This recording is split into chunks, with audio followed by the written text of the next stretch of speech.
Hi all, welcome to stay wow. നിങ്ങൾക്ക് എന്തെങ്കിലും ഒരു ബാഡ് ഹാബിറ്റ് ഉണ്ടോ?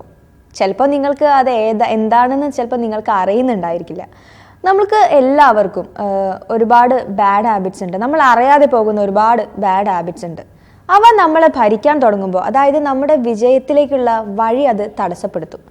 അതുപോലെ തന്നെയാണ് നമ്മൾ അറിയാതെ പോകുന്ന ഇങ്ങനെയുള്ള കാര്യങ്ങളാണ് നമ്മളെ പല പരാജയങ്ങൾക്കും കാരണമാകുന്നതും. സോ ഇങ്ങനെയുള്ള കുറച്ച് ബാഡ് ഹാബിറ്റ്സ്, നമ്മൾ അറിയാതെ പോകുന്ന ഇങ്ങനെയുള്ള കുറച്ച് കാര്യങ്ങൾ, ഹാബിറ്റ്സ്, അത് ഏതൊക്കെയാണെന്ന് നമുക്ക് നോക്കാം. അതിലെ ആദ്യത്തെ കാര്യം, using your phone, tablet or laptop in bed. So അധികവും നമ്മളിങ്ങനെ രാത്രി കാലങ്ങളിലാണ് ഇത് യൂസ് ചെയ്യുന്നത്. സോ നമ്മൾ ഈ ലൈറ്റൊക്കെ ഓഫ് ചെയ്തിട്ട് ഇതൊക്കെ യൂസ് ചെയ്യുമ്പോൾ അതിൽ നിന്നും വരുന്ന ഈ ഒരു ബ്ലൂ റേസ് അത് നമ്മുടെ കണ്ണിനെ വല്ലാതെ മോശമായിട്ട് ബാധിക്കും. കൂടാതെ ഈ ബ്ലൂ ലൈറ്റ് നമ്മുടെ ഫേസിലേക്ക് ഡയറക്റ്റ് ആയിട്ടാണ് വരുന്നത്. ഈ ഒരു എക്സ്പോഷർ മെലാറ്റോണിൻ എന്ന് പറഞ്ഞ ഹോർമോണിൻ്റെ പ്രൊഡക്ഷൻ കുറയ്ക്കും. മെലാറ്റോണിൻ എന്ന് പറയുന്ന ഹോർമോൺ എന്ന് പറയുന്നത് നമ്മുടെ ശരീരത്തിൽ, അതായത് നമ്മുടെ ഈ സ്ലീപ്പ് വേക്ക് സൈക്കിളൊക്കെ റെഗുലേറ്റ് ചെയ്യുന്ന ഒരു ഹോർമോണാണ്. അതായത് നമ്മളിൽ ഉറക്കം വരുന്നതും നമ്മൾ ഉണരുന്നതും ഇതൊക്കെ റെഗുലേറ്റ് ചെയ്യുന്ന ഒരു ഹോർമോണാണ് ഇത്. സോ ഇങ്ങനെ ലൈറ്റ് വരുമ്പോൾ നമ്മൾക്ക് സാധാരണ വരുന്ന ആ ഒരു ഉറക്കത്തെ അത് അവിടെ തടസ്സപ്പെടുത്തും. അങ്ങനെ നമ്മൾക്ക് ഉറക്കമില്ലാതെയാവും. വേണ്ടത്ര ഉറക്കം കിട്ടാതെ വരുന്നത് അത് നമ്മുടെ ഹെൽത്തിനെ വല്ലാതെ മോശമായിട്ട് ബാധിക്കും. പ്രത്യേകിച്ച് പിറ്റേന്ന് ഓഫീസിലുമൊക്കെ പോകേണ്ട, അല്ലെങ്കിൽ ഓഫീസിലൊന്നല്ല, പിറ്റേന്ന് നമുക്ക് വളരെ അസ്വസ്ഥത ഉണ്ടാക്കും. ഒന്നും ചെയ്യാനൊരു ഇൻട്രസ്റ്റ് ഉണ്ടായിരിക്കില്ല. നമുക്ക് ഉറക്കം വന്നുകൊണ്ടിരിക്കും പൊതുവെ. അപ്പം നമുക്ക് എനർജി ഉണ്ടാവില്ല ഒന്നും ചെയ്യാനുള്ള. പക്ഷെ നമ്മൾ ഈ ഭക്ഷണമൊക്കെ കഴിച്ചു കഴിഞ്ഞിട്ട് ടി വി ഒക്കെ കാണുന്നതാണെങ്കിൽ അതിന് വലിയ കുഴപ്പമില്ല. കാരണം നമ്മൾ ആ ഒരു ടി വിയും നമ്മളും തമ്മിൽ കുറച്ചൊരു ഗ്യാപ്പ് ഉണ്ടായിരിക്കും, ആ ഒരു ഡിസ്റ്റൻസ് ഉണ്ടായിരിക്കുമ്പോൾ അത് ഡയറക്റ്റായിട്ട് നമ്മുടെ കണ്ണിലേക്ക് അടിക്കില്ല. നമ്മൾ ഫോണായാലും ശരി, ലാപ്ടോപ്പ് ആയാലും ശരി, നമ്മൾ വളരെ അടുത്ത് വെച്ചിട്ടാണ് അത് യൂസ് ചെയ്യാറ്. സോ അതൊന്നും എല്ലാവരും ശ്രദ്ധിക്കുക. രണ്ടാമത്തെ കാര്യം, നിങ്ങളിപ്പോൾ വർക്ക് ചെയ്യുന്നതിൻ്റെ ഇടയിൽ ഒന്ന് ഇൻ്റർനെറ്റ് യൂസ് ചെയ്തു എന്ന് വിചാരിക്കാം. പിന്നെ നിങ്ങൾ ആ ഒരു കാര്യത്തിലായിരിക്കും കംപ്ലീറ്റ് അങ്ങനെ മുഴുകി പോവുക. ആ ഒരു ഫ്ലോയിൽ നിങ്ങൾ അങ്ങനെ പോകും. പല റിസർച്ചിലും പറയുന്ന കാര്യമാണ്, നിങ്ങൾ സാധാരണ ചെയ്യുന്ന കാര്യത്തിനേക്കാളും കൂടുതൽ നിങ്ങൾ പ്രൊഡക്റ്റീവ് ആവുന്നത് ഇങ്ങനെ ഈ ഒരു ഫ്ലോയിൽ ചെയ്യുന്ന കാര്യത്തിലായിരിക്കും. നിങ്ങൾ ചിലപ്പോൾ ഒന്ന് ന്യൂസ് എന്തെങ്കിലും ചെക്ക് ചെയ്യാനായിരിക്കും ഇൻ്റർനെറ്റിൽ നോക്കുന്നത്, അല്ലെങ്കിൽ ചിലപ്പോൾ ഫേസ്ബുക്ക് ഒന്ന് നോക്കുമായിരിക്കും, അല്ലെങ്കിൽ ഇനിയിപ്പോൾ എന്തെങ്കിലും സ്പോർട്സ് എന്തെങ്കിലും മാച്ച് വല്ലതും നടന്നുകൊണ്ടിരിക്കുകയാണെങ്കിൽ ചിലപ്പോൾ അതിൻ്റെ സ്കോർ അറിയാനൊക്കെ ആയിരിക്കും നോക്കുന്നുണ്ടായിരിക്കുക. പക്ഷെ പിന്നീട് നിങ്ങൾ കംപ്ലീറ്റ് അതിലങ്ങ് മുഴുകി പോകും. പിന്നെ തിരിച്ചു വരേണ്ട കാര്യം നിങ്ങൾ വിട്ടുപോകും. അത് പല ആളുകളിലും കണ്ടുവരുന്ന ഒരു കാര്യമാണ്. ഇനി അങ്ങനെ നിങ്ങൾ കുറച്ച് ടൈം അതിന് സ്പെൻഡ് ചെയ്തു എന്നെങ്കിൽ അത് നിങ്ങൾ പിന്നീട് മേക്കപ്പ് ചെയ്താൽ മതി. കാരണം ആ എത്ര ടൈമാണോ നിങ്ങൾ അതിന് വേണ്ടി നിങ്ങൾ ചെലവഴിച്ചത് അത്രയും നേരം കൂടെ നിങ്ങൾ വർക്ക് ചെയ്താൽ മതി. മിക്ക ആളുകളിലും കണ്ടുവരുന്ന ഒരു കാര്യമാണ് ഇനി ഞാൻ പറയാൻ പോകുന്നത്, checking your phone during A conversation. നിങ്ങൾ ആരോടെങ്കിലും സംസാരിച്ചുകൊണ്ടിരിക്കുകയാണ്, അല്ലെങ്കിൽ ചിലപ്പം കുറേ ആളുകൾ ഉണ്ടായിരിക്കാം, അവരോട് സംസാരിച്ചുകൊണ്ടിരിക്കുകയാണ്, അല്ലെങ്കിൽ അവർ നിങ്ങളോട് സംസാരിച്ചുകൊണ്ടിരിക്കുകയാണ് എങ്കിലും നിങ്ങൾ ചെയ്യുന്നത് ചിലപ്പോൾ നിങ്ങളുടെ ഫോൺ ചെക്ക് ചെയ്യായിരിക്കാം, നിങ്ങൾ മെസ്സേജ് നോക്കുമായിരിക്കാം, അല്ലെങ്കിൽ റിപ്ലൈ കൊടുക്കും, അല്ലേ? അങ്ങനെയായിരിക്കും ചെയ്യുന്നുണ്ടായിരിക്കാം. പക്ഷെ അങ്ങനെ ചെയ്യുന്നത് എത്ര മോശമായിട്ടുള്ളൊരു കാര്യമാണ്.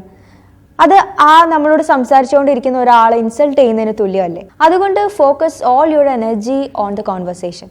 നിങ്ങൾ അങ്ങനെ കംപ്ലീറ്റ്ലി ഇൻവോൾവ് ആകുമ്പോൾ നിങ്ങൾക്ക് ആ ഒരു കോൺവെർസേഷൻ കൂടുതൽ എഫക്റ്റീവ് ആൻഡ് കൂടുതൽ എൻജോയബിൾ ആയിട്ട് തോന്നും. വേറൊരു കാര്യമാണ്, നമ്മളിപ്പോൾ പഠിക്കാനിരിക്കുമ്പോൾ നമ്മുടെ ടേബിളിൽ ഫോൺ ഉണ്ട് എന്നുണ്ടെങ്കിൽ, അല്ലെങ്കിൽ പഠിക്കുക എന്ന് മാത്രമല്ല, നമ്മളിപ്പോൾ എന്തെങ്കിലും ജോലി ചെയ്തുകൊണ്ടിരിക്കുകയാണെങ്കിൽ നമ്മുടെ അടുത്ത് ഫോൺ ഉണ്ട് എന്നുണ്ടെങ്കിൽ നമ്മളുടെ ശ്രദ്ധ കംപ്ലീറ്റ് അതിലായിരിക്കും. അതിൽ മെസ്സേജ് വരുന്നുണ്ടോ, അല്ലെങ്കിൽ അതിൽ വല്ല മെയിൽ വരുന്നുണ്ടോ, ഇതൊക്കെ ആയിരിക്കും നമ്മുടെ മൈൻഡിൽ ഉണ്ടായിരിക്കുക. നമ്മൾ ചെയ്യുന്ന കാര്യത്തിൽ കോൺസെൻട്രേറ്റ് ചെയ്യാൻ നമുക്ക് പറ്റാതെ പോകും. സോ അങ്ങനത്തെ കാര്യം പൊതുവെ എല്ലാവർക്കും ഉണ്ടാവുന്നതാണ്.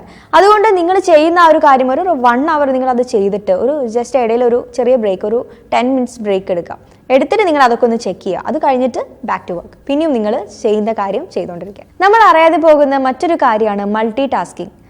You should never give anything half of your attention. നിങ്ങൾ എന്തെങ്കിലും ചെയ്യുകയാണെങ്കിൽ അതിന് ഹാഫ് അറ്റൻഷൻ കൊടുത്തോണ്ട് ചെയ്യരുത്. ഒന്നെങ്കിൽ നിങ്ങൾ കംപ്ലീറ്റ് അതിൽ ആ ഒരു കാര്യത്തിൽ മാത്രം ശ്രദ്ധിച്ചുകൊണ്ട് ആ കാര്യം മാത്രം ചെയ്തുകൊണ്ടിരിക്കുക. പ്രത്യേകിച്ച് മീറ്റിംഗ്സ് ഒക്കെ ആവുമ്പോൾ നമ്മളിങ്ങനെ പകുതി അതിൽ ശ്രദ്ധിച്ചുകൊണ്ടിരിക്കുകയാണെങ്കിൽ അതുകൊണ്ട് പ്രത്യേകിച്ച് നമുക്കൊരു ഗുണവും ഉണ്ടാവുന്നില്ല, ഒരു പ്രയോജനം അതൊന്നും ഉണ്ടാവുന്നില്ല. സോ നിങ്ങൾ ഈ ഒരു മൾട്ടി ടാസ്കിങ് എന്ന് പറഞ്ഞ ആ ഒരു കാര്യം നിങ്ങൾ ഒഴിവാക്കുക.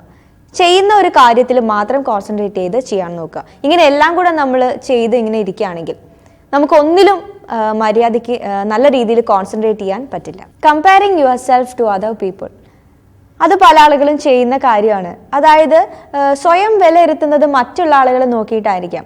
അവർക്ക് എന്തെങ്കിലും ഉണ്ട്, അത് നമ്മൾക്കില്ല എങ്കിൽ കംപ്ലീറ്റ് പോയി, നമ്മൾ ഭയങ്കര മോശമാണ് എന്നൊക്കെയാണ് നമ്മൾ ചിന്തിച്ചു കൂട്ടുന്നത്. അതുപോലെ തന്നെയാണ് ഇപ്പം നിങ്ങൾ ചെയ്ത എന്തെങ്കിലും ഒരു കാര്യം അത് ശരിയാണെന്ന് നിങ്ങൾക്ക് ഉറപ്പുണ്ട്, നിങ്ങൾക്ക് അങ്ങനെ തോന്നുന്നുണ്ടെങ്കിൽ പിന്നെ മറ്റൊരാളുടെ ഒപ്പീനിയന് വേണ്ടി നിങ്ങൾ വെയിറ്റ് ചെയ്യേണ്ട കാര്യമില്ല. അവരെന്തും പറഞ്ഞോട്ടെ. വേറൊരു കാര്യമുണ്ട്, നിങ്ങളിപ്പോൾ എന്തെങ്കിലും ഒന്ന് ചെയ്യുകയാണെന്നുണ്ടെങ്കിൽ മറ്റുള്ളവർ അവർക്ക് എന്തെങ്കിലും വിചാരിക്കുമോ അല്ലെങ്കിൽ അവർക്ക് എന്തെങ്കിലും തോന്നുമോ എന്നൊക്കെ ചിന്തിച്ചിട്ടായിരിക്കും ചെയ്യുക. സോ അങ്ങനത്തെ ചിന്തകളൊക്കെ നിങ്ങൾ കംപ്ലീറ്റ് ആയിട്ട് ഒഴിവാക്കണം. അതുപോലെ തന്നെ നിങ്ങളെ മറ്റൊരാളെ വെച്ച് കമ്പയർ ചെയ്യുന്ന ആ ഒരു ഹാബിറ്റും അതും നിങ്ങളൊന്ന് ഒഴിവാക്കണം. സോ നിങ്ങൾ ഈ സെൽഫ് കൺട്രോൾ പ്രാക്ടീസ് ചെയ്തിട്ട് ഇങ്ങനെയുള്ള ബാഡ് ഹാബിറ്റ്സ് ബ്രേക്ക് ചെയ്യാൻ ശ്രമിക്കുക. ഞാൻ പറഞ്ഞു, നമ്മൾ അറിയാതെ നമ്മളിൽ ഉണ്ടാവുന്ന കാര്യങ്ങളാണ്. ചിലപ്പോൾ നമ്മൾ ഇതൊക്കെ ബാഡ് ഹാബിറ്റ്സ് ആണെന്ന് പോലും നമ്മൾ മനസ്സിലാക്കിയിട്ടുണ്ടാവില്ല. അങ്ങനെയുള്ള കുറച്ച് കാര്യങ്ങൾ നമ്മൾ എപ്പോഴും ചെയ്യുന്ന കാര്യങ്ങളായിരിക്കാം, ചെറിയ ചെറിയ കാര്യങ്ങളായിരിക്കാം.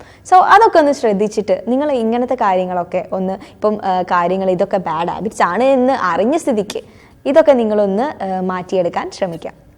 ഇന്നത്തെ ഈ ഒരു വീഡിയോ നിങ്ങൾക്ക് ഇഷ്ടമായിട്ടുണ്ടെങ്കിൽ അല്ലെങ്കിൽ നിങ്ങൾക്ക് ഏതെങ്കിലും ഒരു രീതിയിൽ ഹെൽപ്പ് ആയിട്ടുണ്ടെന്ന് തോന്നുകയാണെങ്കിൽ നിങ്ങൾ ലൈക്ക് ചെയ്യുക, കമൻറ്റ് ചെയ്യുക, ഷെയർ ചെയ്യുക. നമുക്ക് നെക്സ്റ്റ് ടൈം നല്ലൊരു ടോപ്പിക്കായിട്ട് വീണ്ടും കാണാം. This is me Shona. By.